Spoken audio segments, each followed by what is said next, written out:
네, 오늘 만나실 모델은 토요타의 SUV 라브4인데요.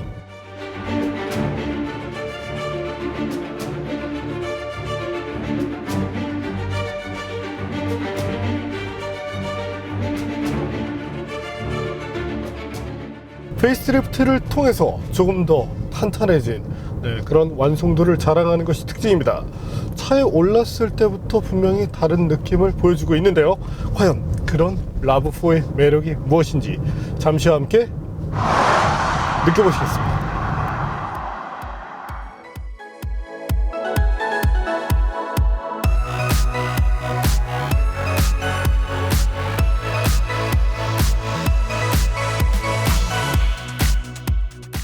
라브4는 혼다 CR-V와 더불어 세계에서 가장 많이 팔리고 있는 컴팩트 SUV입니다.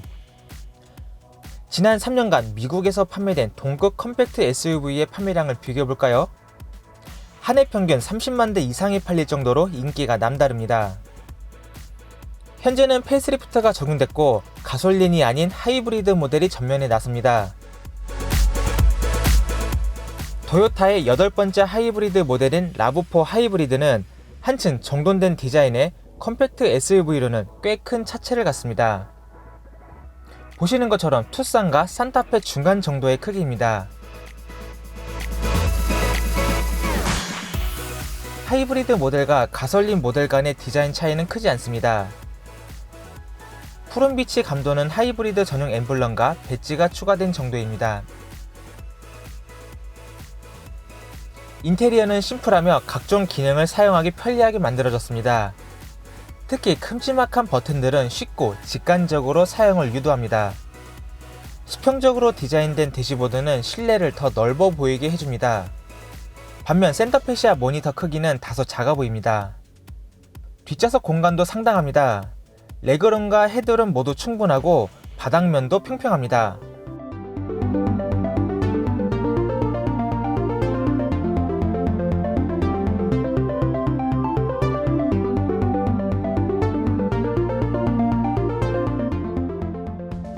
또한 시트백 리클라이닝까지 지원해 편안한 장거리 이동이 가능합니다. 트렁크 공간도 넓습니다.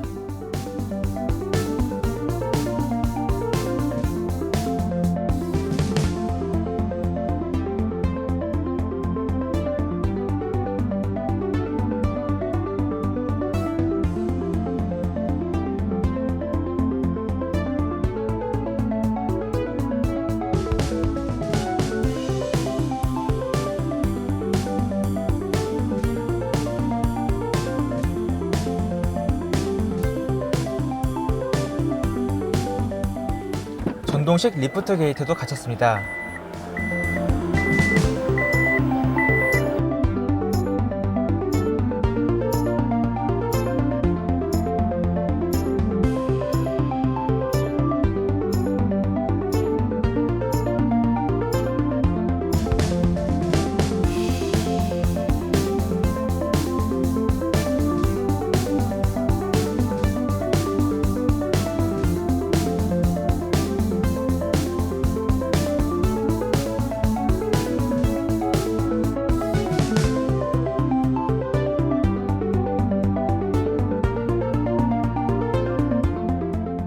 뒷좌석 시트와 트렁크 사이의 보조 수납함도 눈에 띕니다.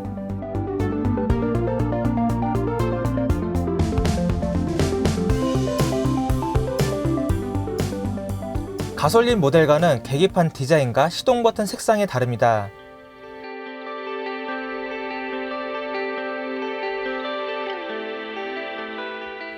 EV 모드 버튼도 하이브리드 전용입니다. 하이브리드 모델은 뒷좌석 시트 아래 배터리가 장착되지만 가솔린 모델은 리어 시트가 평평하게 접히도록 만들어졌습니다.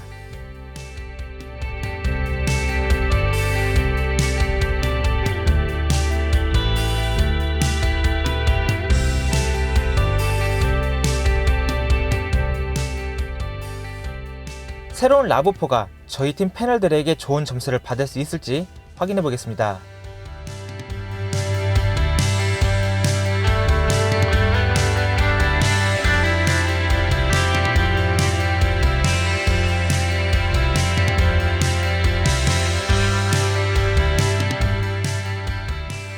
네, 그럼 지금부터 토요타 RAV4와 함께 가볍게 달려보겠습니다. 네, 별도로 안전장치 등은 끄지 않고 변속기만 상황에 따라서 스포츠 혹은 매뉴얼 모드 정도만 활용을 해보겠습니다. 가속 페달을 밟았을 때 이 킥다운이 상당히 좀 빨리 일어난다는 점이 특징인데요. 네, 반응성 부분에 있어서 사실 미국 시장에 비중을 두는 브랜드들의 특징이 아무래도 이 내구에 대한 그런 신경을 쓰다 보니까 어떤 하드웨어의 반응성에서는 조금은 인색한 그런 모습들이 비춰지는 경우가 많은데 이번 RAV4의 변속기 상당히 빠른 그런 모습을 보여준다는 점이 좋습니다. 지금 같은 경우도 이제 시프트 다운 업을 진행했을 때 이때 상당히 빠른 그런 모습을 보여주기 때문에 조금은 스포티한 그런 느낌마저도 살아나네요. 물론 변속 쇼크라는 부분도 느껴지지 않기 때문에 종합적으로 봤을 때 상당히 이점이 있는 그런 변속기라고 말씀드리고 싶습니다. 엔진 같은 경우도 상당히 특징적인 모습이 비춰지는데 아무래도 최근 이제 디젤 터보가 많다 보니까 그 조금의 터보렉 또한 어떤 그 힘을 내는 부분에 있어서도 한순간에 이 응축된 힘을 훅 끌어내는 방식이다 보니까 가볍게 가속 페달을 터치하면서 미세한 컨트롤을 요구할 때 혹은 이제 승차감 면에서 아쉬움이 됐었는데 현재 가솔린 엔진을 탑재한 RAV4에서는 그런 점이 느껴지지 않습니다. 아무래도 가솔린 엔진의 장점이라고 할 수 있을 텐데요. 엔진의 리스폰스 부분에서 이점을 얻게 되는 만큼 다루는 측면에서 만족감이 상당하고 또 하나 특징적인 부분이 생각보다 가속감이 좋게 느껴집니다. 네, 엔진 출력은 179마력, 최대 토크 23.8kgm를 확보하고 있는데요. 여기서 잠시 계측기에서의 성능도 확인해 보겠습니다. 네, 변속기의 킥다운 이슈로 토크 부분은 원만하게 측정이 되지 못했지만 마력 부분을 본다면 구동 손실률 부분에서 충분히 좋은 모습을 보여주고 있습니다. 무엇보다 이번 모델에 처음 탔을 때 느껴졌던 강점, 아무래도 차체의 이점이 잘 두드러지는데요. 쇼크가 들어왔을 때 1차적으로는 타이어 그리고 서스펜션에서 처리를 해내지만 차체 같은 경우가 어느 정도의 그 쇼크를 승객에게 넘겨주는 그런 경우가 많이 있습니다. 반면 달라진 캠리 또한 현재 RAV4에서는 그런 아쉬움들이 충분히 잘 잡혀 있네요. 이번 RAV4 상당히 매력적인 그런 부분들이 많이 눈에 띄는데요. 하지만 이번 모델에서 뭔가 조금 더 시선을 끄는 모델이 하나 더 있습니다. RAV4가 2016년형으로 데뷔를 했지만 3개월 뒤 토요타가 다시금 하이브리드 버전을 선보였는데요.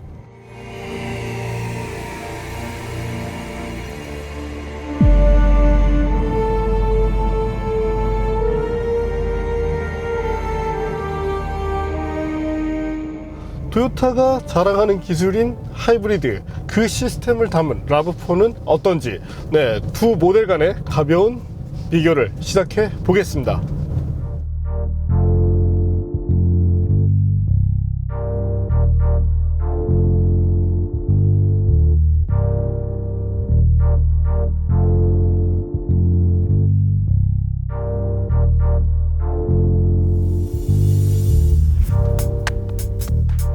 네, 지금은 하이브리드 버전의 RAV4를 타고 있습니다. 우선 저희 팀 테크니컬 담당에게 하이브리드 시스템에 대한 설명부터 들어볼까요? 또한 현재 RAV4는 E4라는 새로운 시스템이 달려 있습니다. 타사의 4륜구동 시스템과 분명히 다른데요. 네, 그 차이점에 대해서도 한번 설명을 들어보시죠.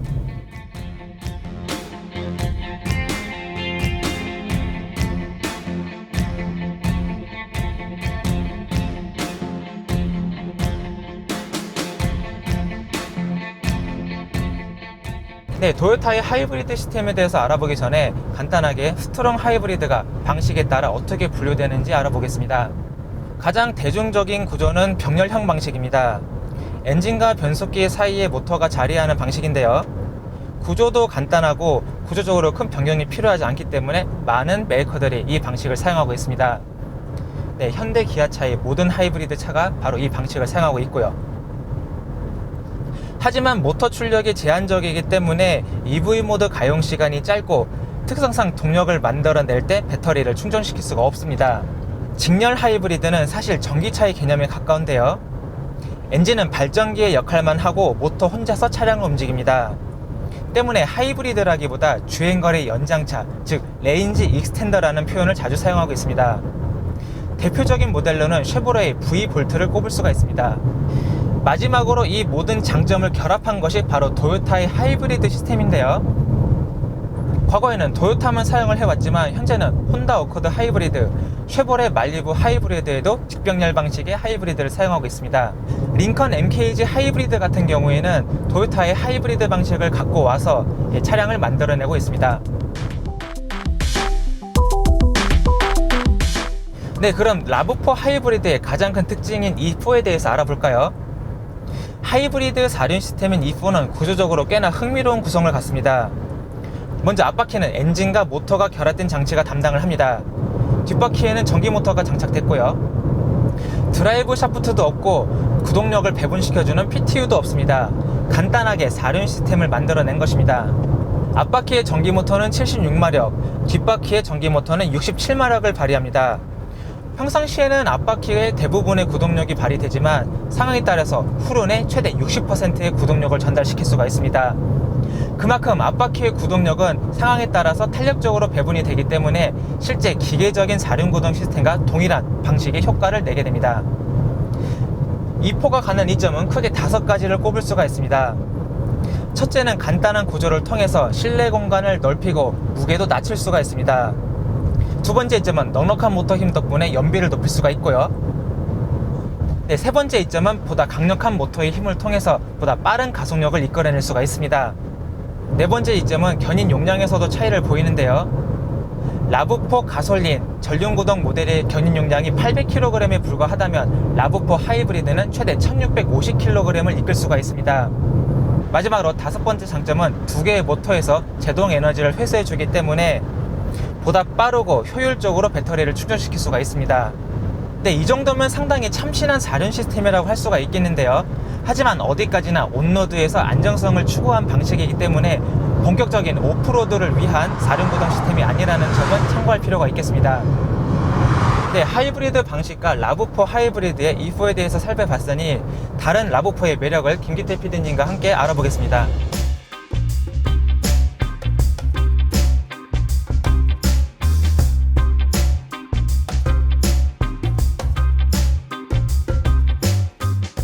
네, 앞서 보신 것처럼 토요타가 사실은 뭐 하이브리드 쪽에서는 선도적인 그런 역할을 해왔던 브랜드답게 완성도 부분에서는 충분히 좋은 모습을 보여줍니다.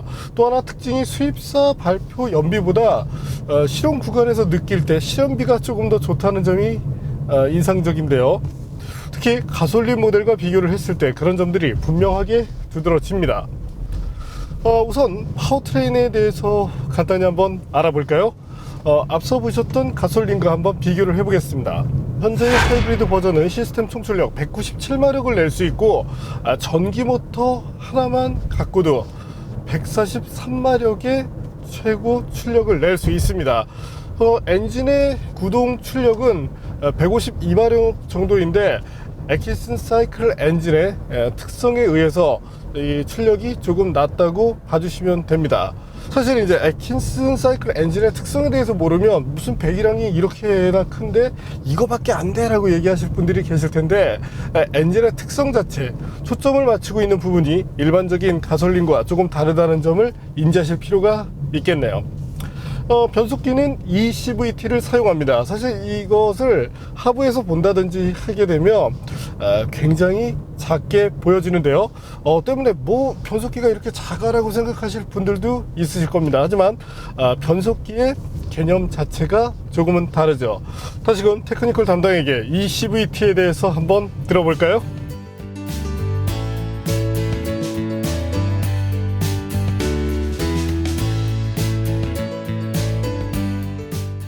네, 토요타의 하이브리드 시스템에서 가장 중요한 위치를 차지하는 것이 바로 eCVT입니다.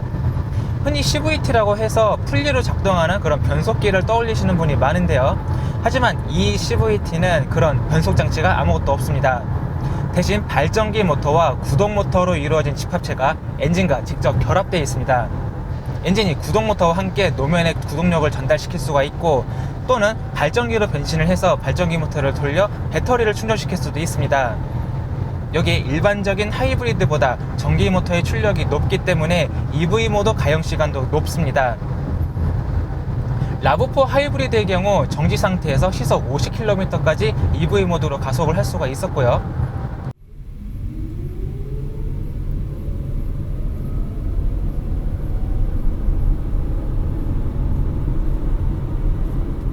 탄력을 받은 상태라면 시속 80km의 속도에서도 EV 모드 유지가 가능했습니다. 네, 이처럼 토요타의 하이브리드 시스템 중에서 가장 중점적인 역할을 하는 것이 바로 이 CVT라고 말씀드릴 수 있겠네요.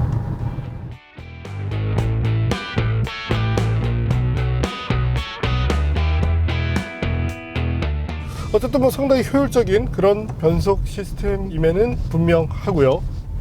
무엇보다 일상에서 즐길 때 EV 모드 가용 시간이 길다는 점, 이 점이 상당히 마음에 듭니다. 덕분에 시내 주행을 할 때, 특히나 이제 출퇴근 같은 환경에서 조금 더 효율적인 연비를 끌어낼 수 있으면서도, 네, 현재처럼 가속 페달을 쭉 밟아서 RPM을 올려줬을 때, 이때는 또 전기 모터가 서포트를 해서 충분한 힘으로 어떤 만족감을 키워나갈 수 있다는 점, 바로 이 점이 하이브리드 모델이 갖는 매력이라고 할 수 있게 되겠습니다. 네, 우선 두 모델 간의 가속 성능에 대해서도 한번 알아보실까요?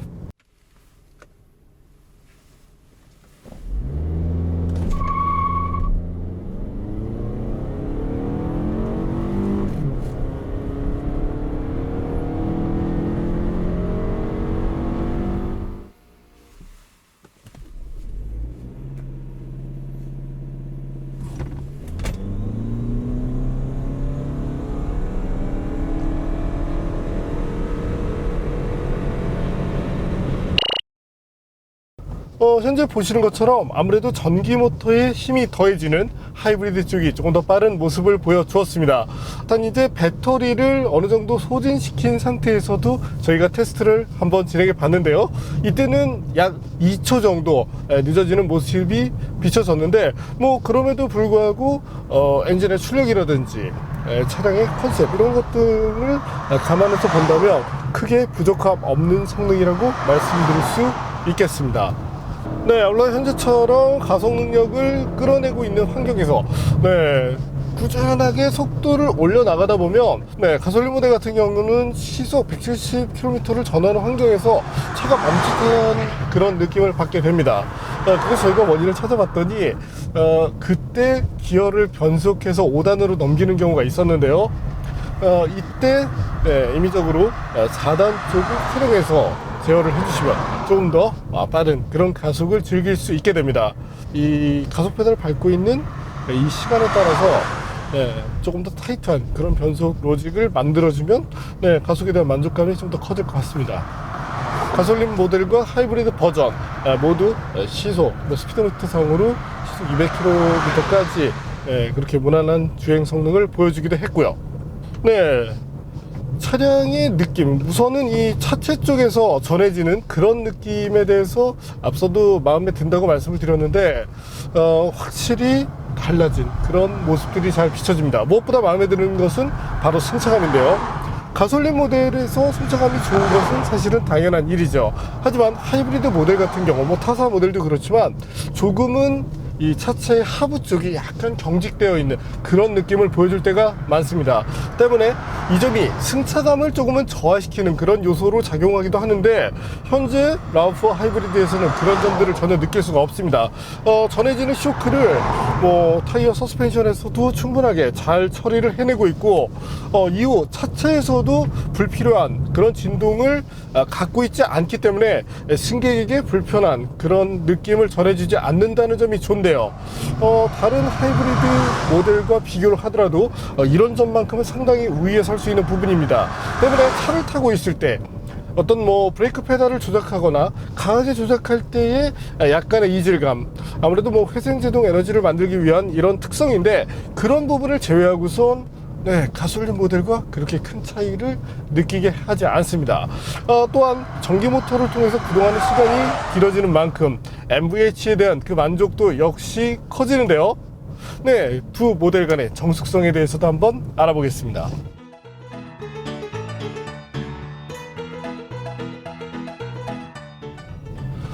역시 가솔린 엔진을 바탕으로 하는 만큼 두 모델 모두 좋은 수준의 정숙성을 보여주었습니다. 하이브리드 모델의 경우는 저희가 이제 임의적으로 엔진의 구동 환경을 만들어 준 것이기 때문에 이 높은 수치, 아무래도 애킨슨 사이클 엔진의 특성 때문인데, 실제로 운행을 할 때는 대부분 오토 스탑 기능에 의해서 시동이 꺼져 있고, 또한 저속에서는 EV 모드로만 구동이 되는 만큼 실제 정수성 부분에선 사실 하이브리드 모델이 조금 더 낫다고 봐주시는 것이 맞습니다. 앞서 브레이크 페달을 조작할 때 이런 느낌에 대해서도 말씀을 드렸는데요. 그렇다면 저희 팀 전인우 기자에게 라브4의 한계 특성에 대해서도 한번 들어보겠습니다.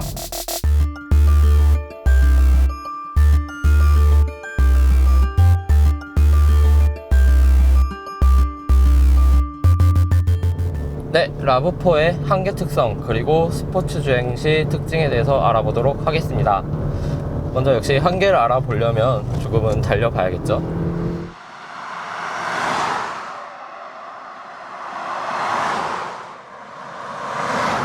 라브4에는 두 가지 드라이빙 모드가 공통적으로 제공이 됩니다. 물론 하이브리드 모드에는 EV 모드가 이제 별도로 제공이 되지만요.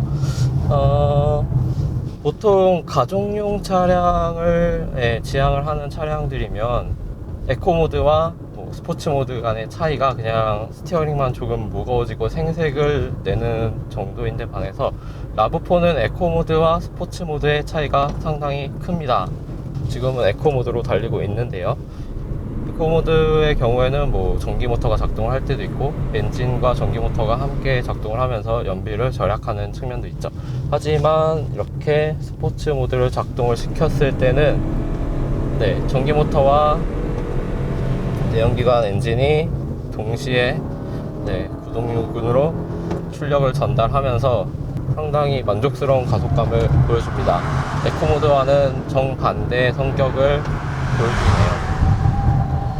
내연기관도 마찬가지로 에코 모드에서 스포츠 모드를 작동시켰을 때 그 변화가 상당히 즉각적으로 느껴집니다. 킥다운도 더 빠르게 해주고 가속 페달의 민감도도 확실히 더 좋아집니다. 따라서 라브4는 트랙션 컨트롤만 운전자가 직접 제어를 할 수 있습니다. 다만 미끄러지는 환경이라든지 차가 많이 자세가 불안정할 때는 요잉에 대해서 적극적으로 자세 제어 장치가 개입합니다. 다만 여기서 다른 SUV 모델들과 좀 다른 특징이 있다면 그 개입이 꽤 세련됐다는 겁니다. 일반적인 SUV 모델들은 조금 호들갑스러우면서 개입이 굉장히 크기 때문에 운전자가 오히려 그런 위급한 상황에서 패닉에 빠질 수도 있게끔 조금 놀라게 개입을 하는데 반해서 이질감도 좀 있고요. 라브4는 그 개입 정도가 굉장히 세련됐습니다.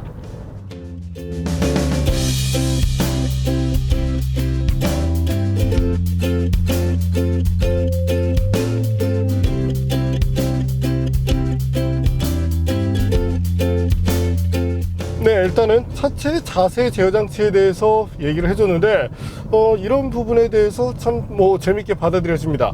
출력 개입을 너무 심하게 해서 약간은 가속 페달을 밟는 것 자체를 짜증스럽게 만드는 차들도 있는데, 오히려 개입 범위를 좀 탄력적으로 봐주기 때문에 조금은 다이나믹한 그런 드라이빙을 추구하더라도, 물론 차량 컷일까 맞진 않지만요, 그래도 충분한 만족감을 느낄 수 있다는 점이 좋네요. 반면 일반적인 상황에서 브레이크 페달을 조작할 때는 이질감이 덜하지만, 긴급하게 이런 상황에서 브레이크 페달을 밟았을 때는 조금 다른 그런 느낌을 받을 수 있다는 점에서는 특징으로 받아들이실 필요가 있겠습니다. 이번에는 라브4의 제동 성능에 대해서도 한번 알아볼까요?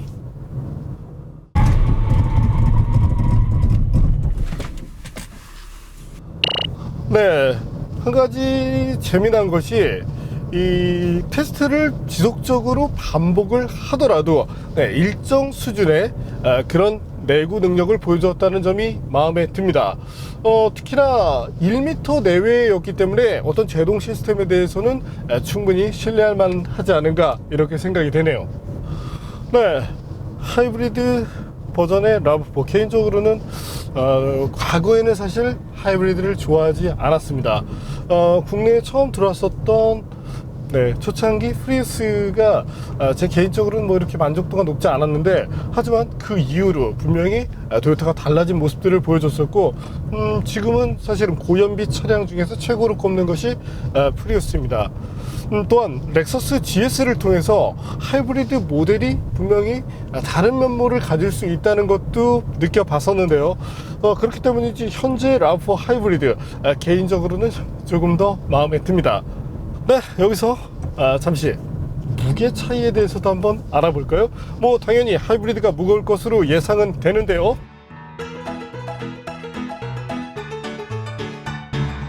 네, 아무래도 조금 더 많은 장비를 탑재하고 거기에 배터리까지 적재되어 있는 하이브리드 버전이 약 200kg 정도 조금 더 무거운 그런 모습을 보여주었습니다. 단 이제 힘이라는 부분에서 조금 더 여유롭기 때문에 사실 그런 무게 차이를 일상에서 체감하는 것은 그렇게 쉽지 않고요. 또한 하이브리드 모델을 탈 때 특히나 이제 디젤 SUV들과 비교를 했을 때 아무래도 걱정이 되는 것은 연비일 텐데요. 네, 이번에는 주행 연비에 대해서도 한번 알아보겠습니다. 마일드하게 이렇게 주행을 하고 있을 때의 차이는 사실 커 보이지 않습니다. 단 시내 주행을 비롯해서 실제 저희가 굉장히 이 장거리 테스트를 하고 있는데, 이때 소요되는 연료량에서는 사실은 차이를 많이 보였습니다. 때문에 같은 거리를 달리고 있을 때 아무래도 전기 모터의 가용 시간을 통해서 경쟁력을 보여주는 하이브리드 쪽이 못해도 15% 이상은 나은 그런 모습을 보여주고 있지 않나 이렇게 생각이 되네요. 네, 전륜 구동 모델과 그리고 지금의 하이브리드, 사실 구동 시스템을 소비자들에게 어떤 선택할 수 있는 권한을 넘겨줬다는 점이 마음에 듭니다. 저희가 지금 테스트하고 있는 모델 외에도 가솔린 4륜 구동 모델이 있으니까요. 단 가격적으로 본다면 전륜 구동 모델이 더 경쟁력이 있습니다. 사실 타고 다닐 때도 편안한 그런 느낌에 있어서 충분했고, 일단은 이 가격적인 메리트가 있는 만큼 그런 부분에 대해서 그 차액을 연료비로 사용하는 것 역시도 방법이 될 수 있으니까요. 단 시내에서 움직이는 시간이 많고 여가를 보낼 때 그때 장거리를 다니시는 그런 패턴을 가지신 소비자분들에게는 오히려 하이브리드 쪽이 조금 더 적합하다고 말씀을 드릴 수 있겠습니다. 저 역시도 출퇴근용, 여기에 약간의 업무용을 겸하게 된다면 하이브리드 쪽의 경쟁력이 조금 더 커진다고 할 수 있게 되겠네요. 너무 칭찬만 한 것 같은데요, 반면에 좀 아쉬운 점도 있습니다. 이 센터페시아의 디스플레이 패널 사이즈가 다소 작게 보입니다. 이제 혼다 같은 경우는 주변 버튼들을 너무 작게 만들어서 조작성을 아쉽게 했었는데, 사실 토요타는 조작성 부분에서 아쉬움이 없죠. 특히나 가운데도 이렇게 홈이 있어서 손가락에 의해서 버튼들이 잘 누릴 수 있도록 디자인을 해놨는데, 이 사이즈를 줄이고 모니터 사이즈를 키우면 시각적인 만족도가 더 커지지 않을까 이렇게 생각이 됩니다. 그 밖에는 뭐 소재 부분도 좋고 뭐 크게 나무랄 부분이 없네요. 개인적으로는 이 시트가 상당히 편하고요.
오늘 만난 라브4 하이브리드. 전인호 기자는 내연기관 모델을 꼽았고, 저와 김선우 기자는 하이브리드 버전의 이점을 조금 더 높게 샀습니다. 기존에 나와 있는 다른 SUV들과 비교를 해도 충분한 경쟁력을 보여주고 있는 것, 바로 그 점이 라브4가 갖는 매력이라고 할 수 있겠습니다. 사실 이제 미국 시장의 판매량을 잠시 한번 들여다볼까요? 현재 보시는 것처럼 SUV가 꾸준하게 발전되어 온 미국 시장에서도 상당히 인정받는다는 점이 보기 좋네요. 아울러 이제 국내 시장 같은 경우도 가솔린 모델들이 더 출시되지 않을까 이렇게 생각이 되는데요. 그런 부분에 있어서 라브4는 분명히 좋은 벤치마크 대상이 될 수 있을 것으로 전망이 됩니다. 특히 하이브리드 시스템이 탑재된 그런 모델이 조금 더 많아지면 좋겠다는 생각도 들고요. 오늘은 정말 시내 주행이 편안한, 또한 고속에서의 안정감 역시도 뛰어났던 라브4, 또한 라브4 하이브리드를 만나봤습니다.